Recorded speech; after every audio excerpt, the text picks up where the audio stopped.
This is Brother Peter Diamond here. There's a very interesting passage in Daniel chapter 14. It concerns the story of Daniel when he's in the lion's den. And Daniel had been put into the lion's den by the king of Babylon. And we read in Daniel chapter 14, verse 33 and following, that God spoke to Habakkuk and told him to carry dinner into the lion's den so that Daniel could have something to eat. And Habakkuk responded, quote, "Lord, I never saw Babylon, nor do I know the den. And the angel of the Lord took him by the top of his head, and carried him by the hair of his head, and set him in Babylon over the den in the force of his spirit." End quote. That's Daniel 14:34-35. So we read that God had an angel miraculously take Habakkuk by his hair and transport him into the lion's den in order to give something to Daniel so that he'd have something to eat.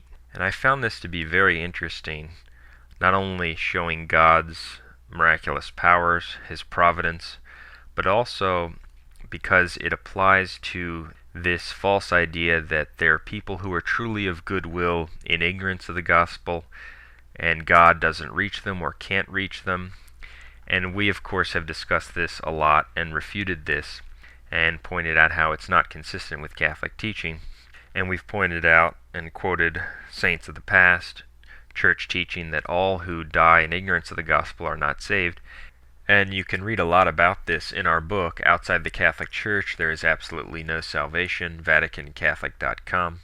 And if there were someone of goodwill on a pagan island, etc., God would make sure that a preacher of the faith were sent to him so that he would know at least the essential mysteries of Catholic faith and be baptized, or God would miraculously make it available to him.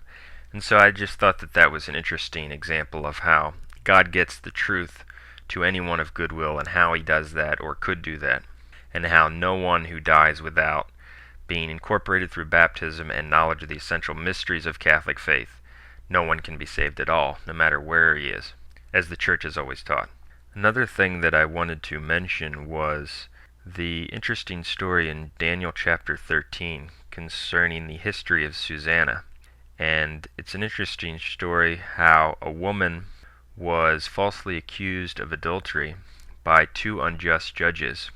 And basically what happened was these two men saw this woman and they desired to commit adultery with her. They lusted after her, and we read that they had devised a plan and a scheme where they would try to confront her to commit adultery. Susanna was married. Both of them had determined that they would do this on their own, and they didn't make known their plan to each other. But as they were waiting to carry out their plot, trying to seize the opportunity when she was bathing, they found each other there, and they revealed what their plans were. And so they confronted her. She rejected them, knowing that they had threatened her with false accusations if she did not consent to them, where they would say that she's guilty of adultery. And so despite this threat and the very real possibility that she would be condemned to death if people believed the false accusations and the made-up story of the unjust judges, she rejected them and would not sin. And so she rejected them. The people eventually believed the judges' testimony, and the judges said that they came upon her after she had committed adultery with some young man. And so they accused her of adultery, whereas the truth was that they made this up after she had rejected them. And she was condemned to death until Daniel was given an inspiration by God to come to her defense and to confront these two unjust judges and show that their story was not consistent. And then the sentence was reversed and they were put to death. But what was interesting about it was, among many interesting things, what I found to be interesting was Daniel 13:10 says, quote, "So they were both wounded with the love of her, yet they did not make known their grief one to the other," end quote. And I found that to be an interesting and powerful articulation of the truth that lust wounds people. It keeps them unhappy. It keeps them enslaved. They are discontented because they cannot have what they desire, and the happiness that they desire will not come with sins of the flesh. And so many people, countless people, are enslaved to sins of the flesh and lust, and are unhappy, just like these two unjust judges were. And it's only when people break from those sins and break from those attachments and passions that they can find true happiness and be liberated.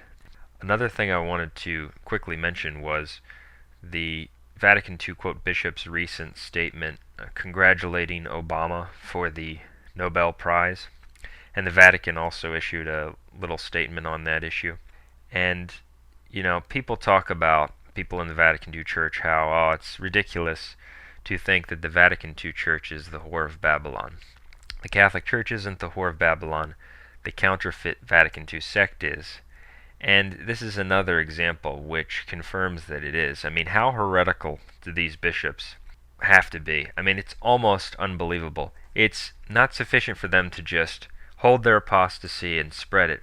They actually have to come out and give positive statements when Obama receives the Nobel Prize.